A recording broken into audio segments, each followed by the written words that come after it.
भगवान को सबसे प्रिय कौन? एक प्रसंग सुनिए। नारद जी हमेशा द्वारिकापुरी आते थे द्वारिकाधीश के दर्शन करने के लिए। एक बार वो द्वारिकापुरी आए हुए थे भगवान के दर्शन करने के लिए, तो उन्होंने देखा कि भगवान जो है ब्रज गोपियों के वियोग में रो रहे हैं, बहुत ही ज्यादा विरह में हैं। इसे देखकर नारद जी बहुत ही ज्यादा विचलित हो गए और उन्होंने भगवान से प्रश्न किया, भगवान ये क्या, आप ब्रज गोपियों के विरह में रो रहे हैं? तो भगवान कहते हैं कि नारद जी, मेरे सिर में बहुत ही ज्यादा पीड़ा हो रही है, आप क्या कोई उपचार कर सकते हैं?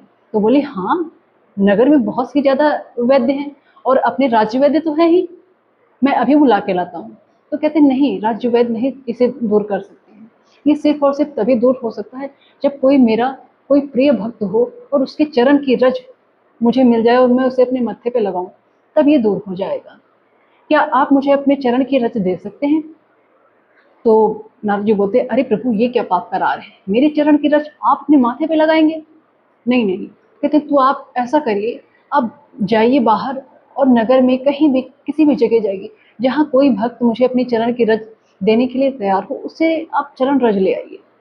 नारद जी चले जाते हैं, बहुत सारे भक्तों के पास जाते हैं और बोलते हैं कि ऐसी भगवान को पीड़ा हो रही है, तकलीफ हो रही है, क्या आप अपनी चरण रज दे देंगे? तो लोग डर जाते हैं कि अरे रे, ये क्या पाप करा रहे हैं, नरक भिजवाएंगे क्या अपनी चरण रज भगवान के मत्थे पे? कोई तैयार नहीं होता। फिर वो ब्रज जाते हैं और गोपियों से कहते हैं कि भगवान श्री कृष्ण के सिर में बहुत पीड़ा हो रही है, और उन्होंने कहा यह तभी ठीक होगी जब कोई भक्त अपने चरण की रज देगा और वो उसे मत्थे पर लगाएंगे।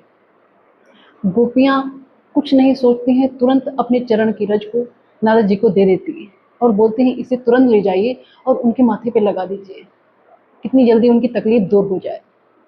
तो नारद जी बोलते हैं, इसका परिणाम जानती हैं आप? आपको नर्क जाना पड़ेगा, कितना बड़ा पाप कर रही हैं आप।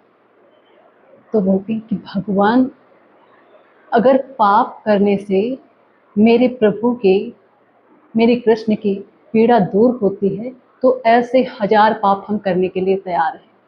अगर मेरी चरण रज लगाने से उनके सिर की पीड़ा दूर होती है तो मैं ऐसे हजारों जन्म में नरक में जाने के लिए तैयार हूँ। तब वो गोपियों की भक्ति को समझते हैं और नारद जी गोपियों को प्रणाम करते हैं।